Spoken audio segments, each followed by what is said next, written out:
Wait for it. We're live. We think this is now working. We might So be live. please tell us in the comments, are you getting audio now? Can you hear us? Can you hear us? Producer Ollie, what is the word? I don't know. Sound! Sound! We got sound! Yes! Right, in which case, what's next for Tommaso Ciampa? I am Luke Owen. This is Screen Stalker's Pete Quinnell, and welcome to the post-NXT edition of WrestleRamble, where we are live. Eventually we got there. So, peeling back the curtain, what happened was we did a test, and the test worked fine. And then Andy came in, and he messed around with all the audio settings, and it made it no longer work. But we've now fixed it. We've banished him back to his cupboard, and everything is now working again. So you can leave all of your "damn it, Randy" comments down below because it is his blame fault. Randy. Yes, and we've got Pete Quinnell's from Screen Stalker. Screen Stalker. Because you're Quinnell, Screen Stalker, That's with me. us today. Yes. So what I've heard is that I think there's some beef between Ollie and Laurie. I'm not quite sure where things are going at the moment. Randy beef. But No idea where it's coming from. yes, but Completely unfounded and unjustified, I think. you have been sent in his place. I have, yeah. Laurie is off doing stuff. He doesn't really talk to me that much, honestly.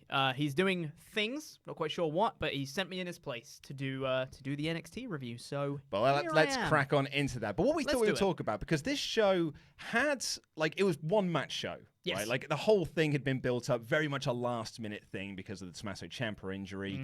We were meant to be building towards Ciampa versus Gargano at NXT TakeOver New York, not Brooklyn. Not Brooklyn. And that's scuppered a little bit. Yeah. Because Tommaso Ciampa was dealing with various different neck injuries, particularly a very, very bad injury that was kind of fusing his spine together. Nasty. Horrible business. The original plan was he was going to get that looked at after TakeOver New York. Yeah. That would have finished off this storyline that we've been telling for the last few years, finished everything, and that would have been the nice little cherry on top, and he would have had to essentially go away, get everything looked at, and we'd have carried on with our lives. Unfortunately, the injury was much, much worse than anticipated. His planned main roster call-up was effectively scrapped. Yep. And he's now gone in for surgery. And this show opened up with Triple H coming out, very much out of character, Triple H. Yeah, for sure. Very much is coming out. He's holding the NXT Championship. And he's like, this was a match that was years in the making. Yeah. And we should be talking about how we're going to have Gargano versus Ciampa at NXT TakeOver New York. Unfortunately, that is not going to happen. However, we will find out later tonight within a 5-way match who will take on Johnny Gargano for the NXT Championship, the vacant NXT Championship at TakeOver New York.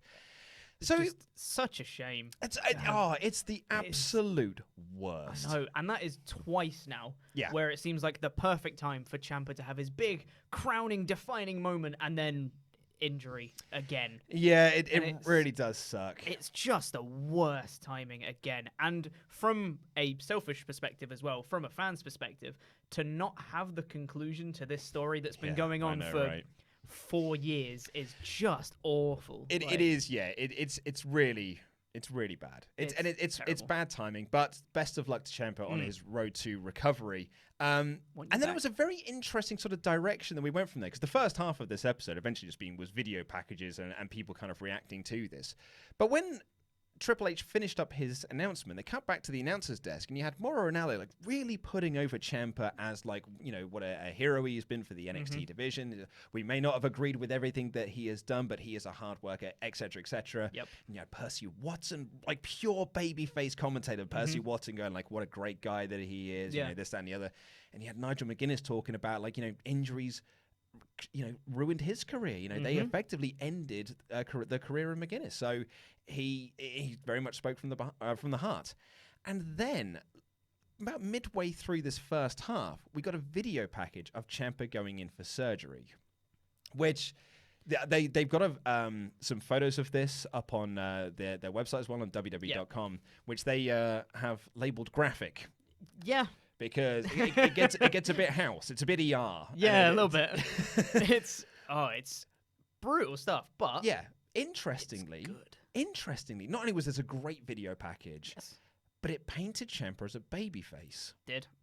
And that's a really interesting kind of way to look at this because we've been known Ciampa to be like me and Ollie and a few other people have been saying he was the greatest heel of last year, along with the likes of Sami Callihan. I think he was one of the top heels in the industry for sure. And here he is, pure babyface. Yeah. He was there with I don't know if it's his wife or girlfriend. Yeah. I'm not sure. I don't know his personal lives. But he had a baby with him. Yeah. he was Daddy Ciampa. I know, yeah. Instead of looking Champs. after the NXT Championship, he's replaced it with a baby. Like, this is his new Goldie. Yeah, exactly. And it was just surprised they were called Goldie.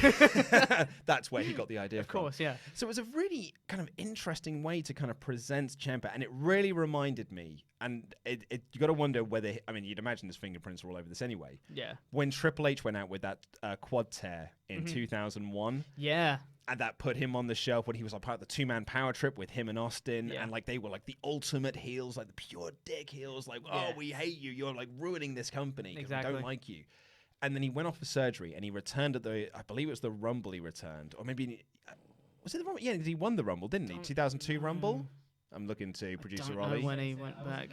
Triple H won the 2002 Rumble, right? Who did? Triple H. Sure. Yeah. I'll check. I'll Fact Thank you check, very much. Googling things live on air. But I'm pretty sure he then won. But he headlined the Mania that sort of followed it. Yeah, yeah. So, and he came back as a pure babyface. It was a huge babyface reaction when he came back. So it was actually Perry Saturn that won the Rumble. Yeah, oh, okay, yeah, okay. Perry Saturn won the Rumble. Our apologies. Triple H came in at number 22. There you go. Yes. There we go. Very nice. My memory hasn't failed me just yet. Yeah. I feel like it's getting there sometimes. Yeah.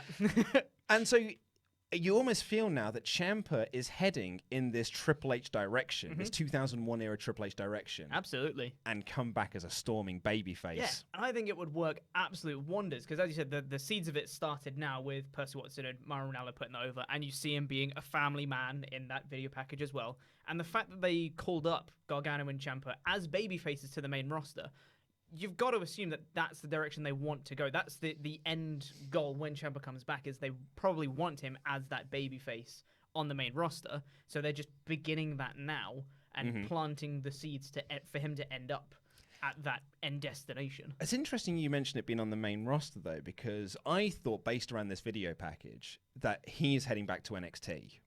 And like it's Meltzer was saying in the Observer last week that Black and Ricochet are heading to the main roster. Like they've said their goodbyes to the NXT audience at Full Sail, but Gargano's main roster position is unsure at the moment. It's kind of in question because they don't know whether they're calling him, but they don't know whether they're going to keep him in NXT.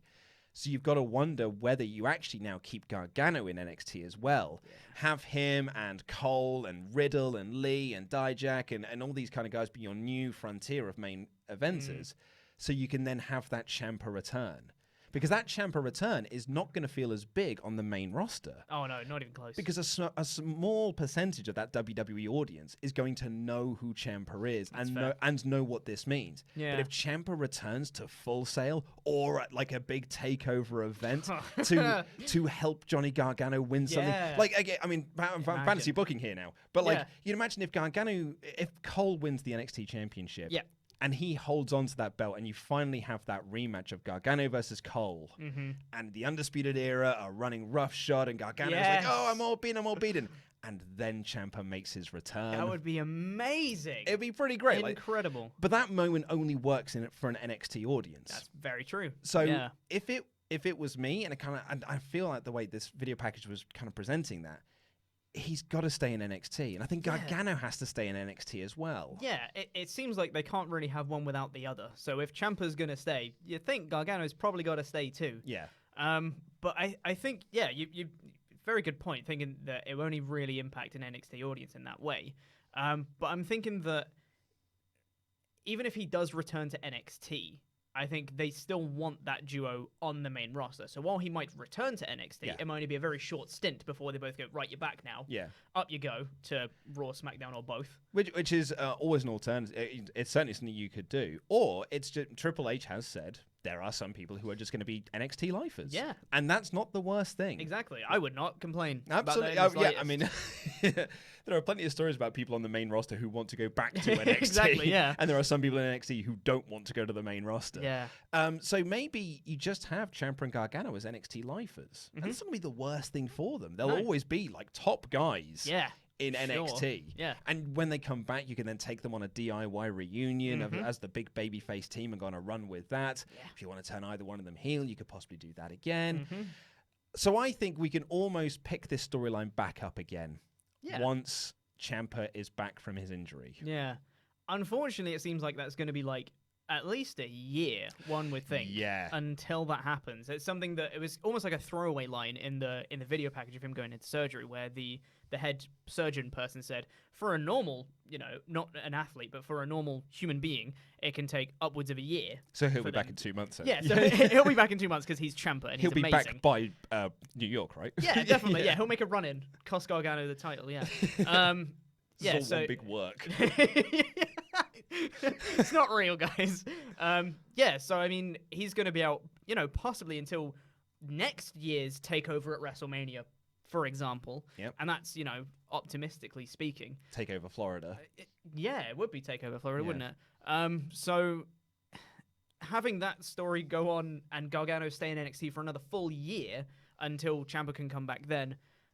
Depends what they do for him, but I've got faith in NXT. They've done pretty good things for 4 years with a story, and it's not got boring. So you can almost imagine that with Ciampa being injured, that they kind of like, well, okay, the plan that we originally had is now out the window because we can't put the final full stop on this. Yeah. So let's come up with plan B, and we'll just do this instead. Exactly. And we'll just plan out the next year, next 18 months worth of storylines to get us to the point when Ciampa is back. Because he's right, in the video it does say that, like the guy, the surgeon man, as you called him, the surgeon man, the surgery dude, yeah, said that this is the the second time he's been here in 3 years. And I think Ciampa was like, it's actually the third time I've been here. It's like, this is the second time I've operated him. And they point out the big knee injury that he had, and then this neck injury. And he was saying it could take a full year to recover, but surgery did go well. Yeah. Which is good. Big thumbs up for that. So it's very much a case now to see what happens when he comes back. If it does take a year, if he comes back before that time, like maybe his recovery period goes really, really well and he's able to come back, or maybe he may decide himself, look, this is getting pretty dangerous now. There have been, Edge had to retire because of these sort of injuries. Yep. Paige has retired because of these sorts of injuries. And you don't want to end up, I mean, perhaps I'm speaking, out of turn here, but do you want to paralyze yourself for this? Exactly, yeah. Like, do you want to end up in a wheelchair for the rest of your life for a pop? I know, yeah, exactly. And But maybe that's just me. Yeah, I mean, if it was any other kind of injury, because obviously his first one was just his knee, not as bad. You can get a, prosthetic knee or whatever, you'll be fine. When it's something like your neck, that's when it gets a bit iffy. Yeah, your spine. Yeah, because that's pretty important. You might need your neck for, like, walking and stuff like that. I worry about when my back, like, cracks a little bit, like when I'm doing push-ups and stuff, because I do push-ups. Oh, when I do humble brag. I'm doing push-ups, and I can feel my back shift. I'm like, uh-oh. Yeah, this is bad. I need to stop this right now. I knew this was a terrible idea.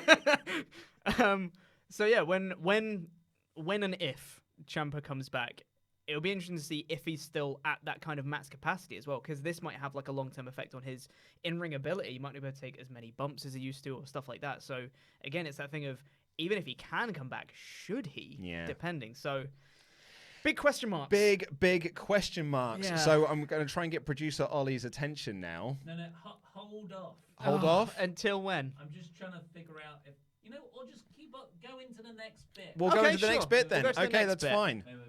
Wait. He's coming on camera. People were saying that they couldn't hear me that well. Okay. So I thought I'd just come over. Yeah. Wait, I'll come down a bit. You're there. Bring down. You're So we've got, hey gang. Yes, Ollie.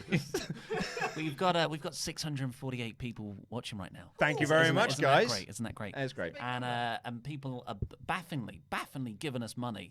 Okay. That's the whole super chat thing. Oh wow, that's crazy. Thank you so much. We're still going to try and force an ad on you. Capitalism. I think I've figured out how to do it. So Okay, here we go. Okay. Live Was there? testing. You said there was a super chat thing though. Like, do we need to answer a question? Like, did they ask us anything? No, I think it's just. we'll come back and answer a question. answer some Okay, so we questions. think we're going to an ad break now. Has it worked? Okay. I don't know. It says, I think A thing has have a just look. come up The and stream- said, based on complex criteria, Some of your viewers will see an ad. keep on streaming. Keep on Just streaming. keep on streaming. Yeah, let's. How just long have we got to keep on going. streaming for? I don't know. I mean, I have no idea. Oh, although, are we checking the chat? Are they saying nope? I think I saw some people saying nope. A lot of people Nope. says Nope. no ad. No ad. No ad. That's fine. We need Don't need an ad. SmackDown's deal. Where it's Straight straight screen. in the corner. I mean, we don't need an ad. We're fine. Yeah, I'll have more We'll ads just- than Raw. That's incorrect. Okay. Well, I will find a way to give you ads. Need that money.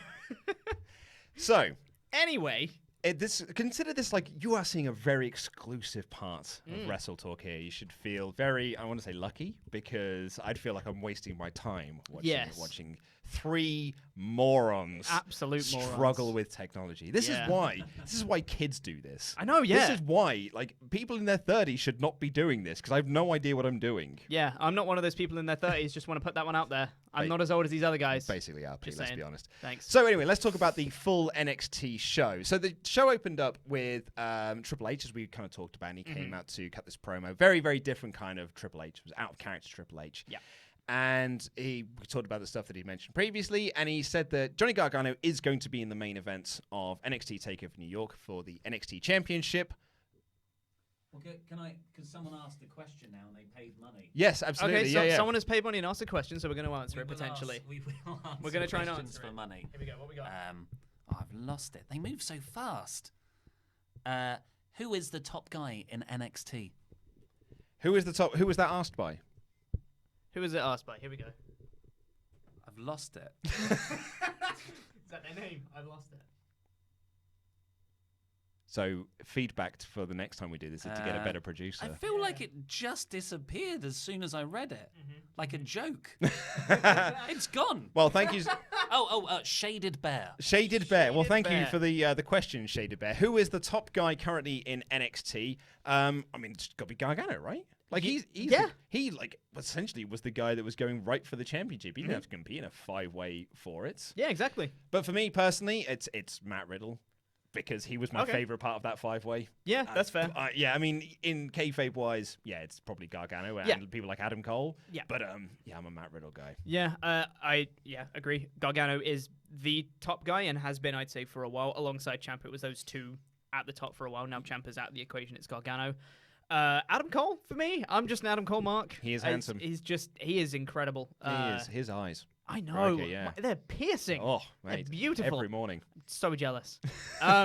Yeah. So Cole for personal, but Gargano for kayfabe. And I kind of think, like, from what we were talking about at the start of this show as well, with the Ciampa thing, like, if Ciampa is going to come back as a babyface, you want to kind of keep Gargano down in NXT to continue being that top guy. Absolutely, yeah, absolutely. They need that draw, yeah. And Triple H announced that Gargano is going to be going for this vacant NXT Championship in a 2 out of 3 falls match, and the other half of that dance will be decided in a fatal 5-way between Ricochet, Adam Cole, Aleister Black, Velveteen Dream, and the original bro, Matt Riddle.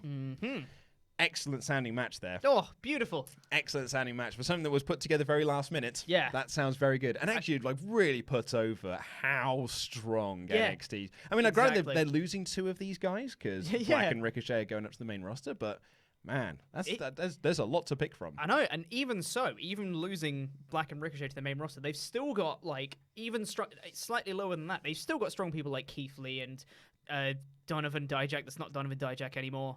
Dominic Dijakovic. There you go. Good effort, mate. It's close.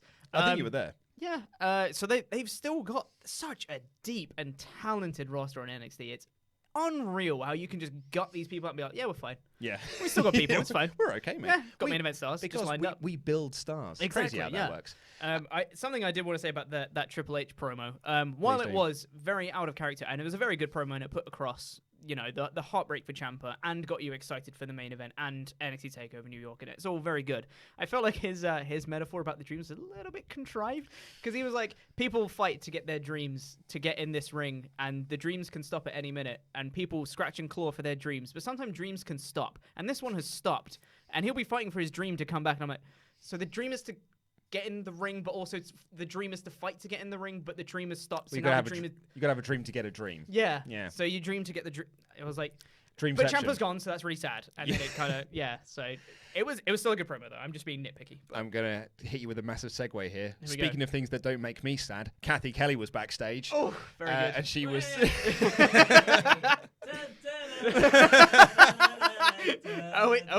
Wait, back. Are we back at the dance now? We are indeed. Anyway, so. Can I interrupt that? I'm going to interrupt that great segue. Feels very ramshackle. Because there's been some lovely YouTube love. Stephen Larson's going in Raw. No way! Have given us some money. No way! Oh my God! Speaking of handsome guys. And they said sending some support for WrestleTalk. Heart emoji, heart emoji. Wow. Thank you guys. Thank you guys. Thank you so much. Thank you so much. God damn, they're nice people. Yeah. Oh, I don't want to talk about Kathy Kelly now. Just talk about going in Raw instead. Oh, that felt like a bad connection. Anyway, she was standing outside the men's dressing room, and who should walk out but Tesco's finest, Kona Reeves? And he hasn't been on TV forever. Where's he been? He's just been hanging out in the locker room waiting to have an interview with Kathy Kelly. Well, aren't we all? And so he came out, and Kathy wanted to ask him about his opinion on the match, and he was like, "Yeah, it'll be all right, but it won't be the finest." And I was like, "Mate, get out, just stop. just go." And then. Speaking of nobodies, the Forgotten Sons walk out, and they don't want to talk about tonight's main event either. They want to talk about next week's main event, where they'll be facing off against Black and Ricochet in the finals of the Dusty Classic. And it was at that point there, I suddenly thought to myself, I was like, yeah, it is cool that we're getting Black and Ricochet in this Fatal 5-Way, but with them involved in the Dusty Classic, you could have put two other guys into this match. Yeah. And kind of then elevated them into that main event position, as opposed to using two very established main eventers who were on their way up to the main roster anyway. Yeah. And they're not going to be around to kind of reap the benefits of being in that 5-way. Exactly. I'm not saying it as a negative having them in there. I'm just saying as an alternative path would have put in someone like a Lee or a Dijakovic. Exactly. And exactly those are the two names. Or a Kona Reeves. Not that one. The other two names, though, they seem like prime examples of people that could just slot right in and replace Black and Ricochet. But hey ho, or Jackson Riker. Not gonna complain. Absolutely about having not. That lineup of 5 in a match. Absolutely not. But yeah, they want to talk about the main event of next week, which would be the finals of the Dusty Rhodes Classic. It was horribly scripted as well because they were like handing they were trying to finish each other's sentences, but you have to wait for Kathy Kelly to move the microphone across for them to finish things off. Felt very really awkward. Bad. Yeah, it wasn't great. And then Riker said a couple of words as well. Yeah, will not be forgotten. Yes, will not be forgotten. Yeah, I think it was Cutler. I can't remember which one it is. Cutler made a joke as well about the Forgotten Sons have been forgotten about again. I'm like, you sound like my notes. Yeah. We found out one of our themes for NXT TakeOver New York is by Billie Eilish.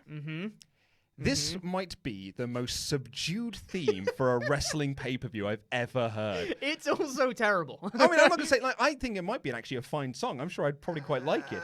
But, I love Superorganism. Yeah. But I wouldn't have them be the theme song for a wrestling pay-per-view because it doesn't make me go yes, wrestling! It makes me go I'm going to go for a nice drive. I'm going to have a cup of tea. From the sounds of this anyway, the small clip that they played, there was a very small repeating beat, not much else to it, and the person just going, "You should see me in a crown." You should see me in a crown. Yeah, it did not work for me. Yeah, it's not great. Not right. ideal. Do you like video packages? Oh, got some now. Why do I? Because we got a video package for Ricochet and Aleister Black, and they then cut a promo saying that, hey, we've been a team for a while, but tonight it's not being about a team. It's one of us is going to be pulling double duty at WrestleMania TakeOver New York. And then we've got a video package for the Velveteen Dream saying the spotlight is on him. He'll be the first ever NXT dual champion. I think that's a really nice character beat as well for Dream, because it's nice for them to... I think normally with these kind of matches, especially on the main roster, when you have matches that are cancelled due to injury or they have a last-minute replacement for something, it's quite clear to see who's going to win. And for them to include stuff like Dream just be like, by the way, just going to be a dual champion. And it's like, actually, yeah, that could work. That would be really cool if that happened. And it starts to make you thinking of maybe Dream could win this match. Maybe that would be a cool match because they've had Dream versus Gargano before. And Dream came out on top before. So it's something that plays into the overall feeling of the match, so it doesn't feel quite so obvious as the outcome of the winner. I think it's just nice for them to embrace that rather than just be like, focus on these guys, and also I guess these guys are in it as well. Any one of these 5 could actually win it. Yeah. And I think that to have them promoting that in these video packages was very good. I thought it was really cool. It was very well done. Yeah, really, really well done. Yeah, and they brought up in the commentary that Gargano Dream feud. Sort of mini feud, I suppose you could call it. Then we got the Tommaso Ciampa video package that we talked about at the top of the show. We did. Then we got a video package from Matt Riddle, who said, quote, "I'm stoked to be in this match." Bloody love you, Matt Riddle. and he also said at the start, he's like, "I've been here a long time." Well, not really a long time, but like long enough. It's like, what? I was like, I've been here long enough. Long enough for a title shot. I was like, well, sure, why not? It really brings a smile to my face that we have a real life Michelangelo in a wrestling ring. Then we got a video package for Adam Cole, and he said that this time last year, or the Takeover event, he held a title above his head, and this year he's going to do the exact same thing. Yeah. Good promo from Cole. And he even linked it back into his debut when he beat up Drew McIntyre and held the NXT Championship above his head that time as well. That was 2 years ago, wasn't it? And they brought that up in the commentary as well. Like when, spoilers, when Cole won the match, they were talking about, hey, like they're going into the building where the Undisputed Era came together. Yeah, exactly. Yeah, because that was on what, SummerSlam weekend. It was, yeah. So it was Brooklyn 3. Brooklyn 3 or Brooklyn 2? I'm going to say Brooklyn 3. Brooklyn 3. Yeah, I think that was really good. They just I gave a surreptitious look to the camera for people to correct us. Yeah, Brooklyn 3. Please, thank you. Yeah. So it was nice for them to reference everyone's kind of history, and I really dislike it when people just disregard history and just like, oh, that didn't happen, but we're telling this new story now. It's for them to acknowledge this is everything we've told, and all of this links into this one match that you're about to see tonight. It was really good through these video packages as a whole. Particularly like it as well when they kind of tie things to buildings, like buildings where things have happened. Like we're doing WrestleMania 20 for our Patreon podcast in next week. It should be up on Monday. WrestleMania XX. Yeah, fingers crossed it'll be Monday. It might be Tuesday. But in that match you got the Rock and Sock Connection versus Evolution. And when Mick Foley's making his entrance, and they used to do this a lot for Mick Foley matches, but like, this was the building he grew up in, Long Island, New York. He was just down the road. He used to like come to Madison Square Garden when he was a kid to watch WWE events, and now here he is competing for like, these big matches. And I always thought that was really cool. It really felt like it made Mick Foley matches feel very special when they're in Madison Square Garden. So maybe you can do that sort of thing for Cole and the Undisputed Era. That the Barclays Center is like a spiritual home for them. Yeah, exactly. It's quite cool. Especially if Cole manages to win the NXT title. Takeover New York. That would be the crowning kind of achievement. It's like, we started here, we won the NXT title here, and then hopefully they go on and do multiple other things in the Barclays Center too. Yes. That would be fantabulous. Absolutely. Kathy Kelly was backstage once again, this time with Kairi Sane and Io Shirai, and they're also excited for the main event. They're not a part of it, but they're excited for the main event. Watch it. It'd be a good, they were show. More excited than the Forgotten Sons and Tesco's Finest. Yes. And they said that nothing is going to come between their friendship when it comes to the NXT Women's Championship. Then Bianca Belair walks in and says a lot of the things that Bianca usually says, but she was especially arrogant and annoying. Like, she has got that character down so well. Like, really has. It's a really irritating screen presence, purposefully irritating. Yeah, exactly. It's the good kind of irritating, rather than Stephanie McMahon irritating. Baron Corbin irritating. Yeah, it's fantastic. And the way she just came in and she's just like, this didn't involve you before, but you're here now and you're trying to mouth off to me. So now this involves you, and I'm going to go through both of you at Takeover New York. I was like, that is great. I love her character so much. And when she was just like, my mind is undefeated. Yeah, oh, my mindset's undefeated. Oof. That's great. Brilliant. We found out what our second theme for NXT TakeOver New York is, and I might get some heat for this. There we go. It's by Disturbed, which means it is a great song for a wrestling show. Very good. In 2003. Oh, there's that one just slipped in underneath. Come on, man. Disturbed in 2019. Like, I thought we all moved past that in 2004. It's better than the other one. Put it that way. That's what I'll say. True. At least it sounds like a song for a wrestling show. Exactly, yeah. In 2003. And next week, Black and Ricochet will face off against the Forgotten Sons in the finals of the Dusty Classic. Indeed. So, 32 minutes into this show, once the entrances are done, wrestling happened. Yay! But wrestling I'm not going to complain, because the wrestling that we got here was amazing. Incredible stuff. And I feel like this a lot of this show has been around this, but I loved Matt Riddle when he was making his entrance. Matt Riddle's got this amazing swagger about him anyway, the way he sort of walks to the ring, but he kind of looks at the belt and it's like, bro, this would look really good on me. And then when he gets into the ring and he goes to kick off his flip-flops, or thongs for our non-UK viewers, he kicks it off purposefully towards Velveteen Dream. Because they're setting up the feud, right? Yeah. Like they've been kind of like setting up this feud for the last couple of weeks. So for him to just, I mean, this match really isn't involving that feud, but I'm going to keep that feud bubbling over. Exactly. And I'm going to kick my flip-flop at you. And Dream's reaction of being like, what? You just kick a flip-flop at me. I loved it. Flip-flops aren't in fashion. Yeah. What are you doing? And he did the way he looked at Matt Riddle while he did his pose. Yeah. It was fantastic. Speaking. It was great stuff. It was absolutely brilliant. Yeah. And they really put over Aleister Black coming into this match as well as the only person in this ring who has held NXT Championship. Not like North American Championship, but he's been NXT Champion. Yeah. Which I thought was a really kind of elevated him in this spotlight. Yeah. It was great stuff. And all of these guys are undeniably top stars in NXT. But it was a really good character speech. But like, they're all top stars. But Black is the only one that's actually done it and won the title. Only one of them is a champion. Only one of them, yeah. Absolutely. It's great. I also love that Mauro Ranallo is calling Aleister Black Sir Kicks-a-Lot. I'm now gutted that Aleister Black is going to the main roster because Michael Cole's not going to do that. Yeah, he might though. Moody Kicks-a-Lot. That's him now. Yeah, terrible.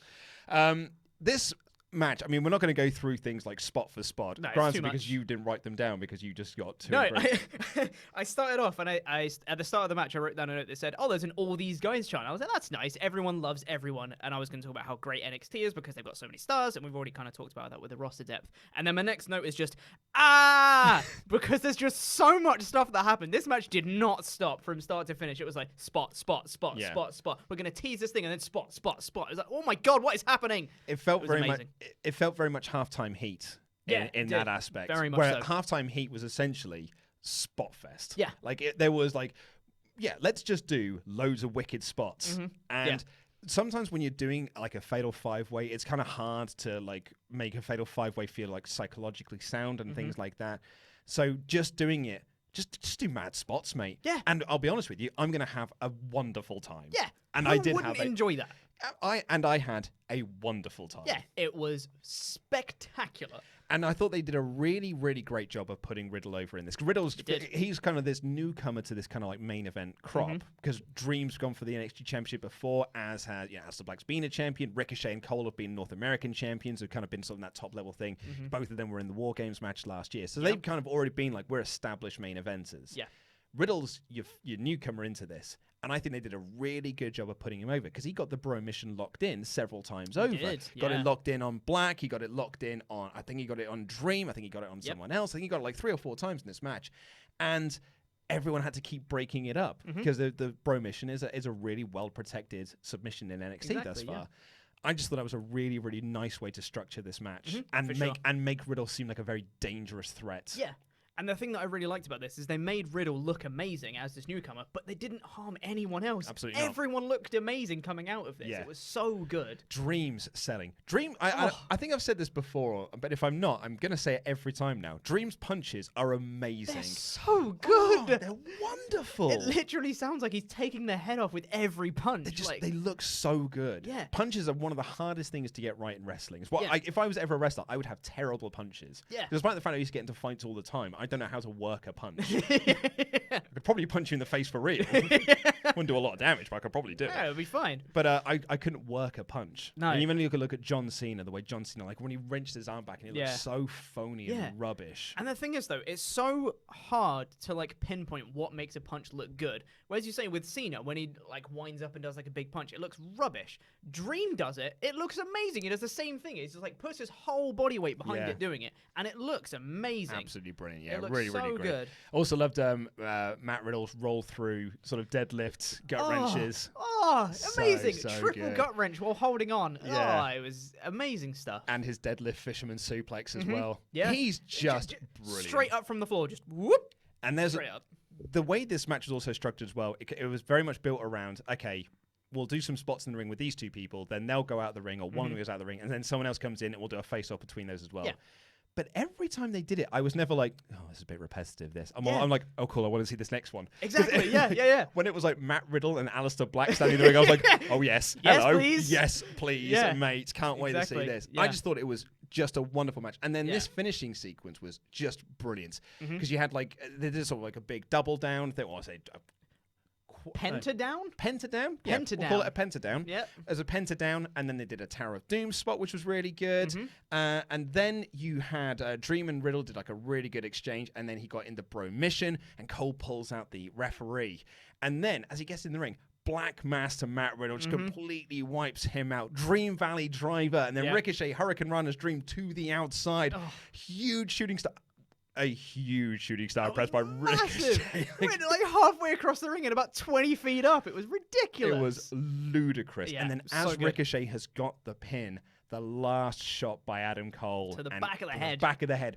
Ricochet selling it. It was just like, I'm out. Yeah, it was beautiful. And they showed it on the replay as well. Like, he need him in the back of the head. Like, there's no working in that. Like, that looked legit. Like, finish was my God. Absolutely incredible. It was. And I think just the expression on Cole's face as well. He hit the last shot and he comes there. The referee's right in his face and he's screaming at the referee. It's like, count! Come on. And that expression on his face is just like he's so excited to win this match and he just wants it more than anything. And it really puts over the NXT Championship and how much these guys want it and what they're fighting for. It was amazing. It was so good. Absolutely. Just wonderfully brilliant stuff. Loved this match. They were really putting over on commentary because the storyline they've been telling for the start of this year is that Undisputed Era haven't been winning things. They were out first in the Dusty Classic. They've not been racking up wins. No.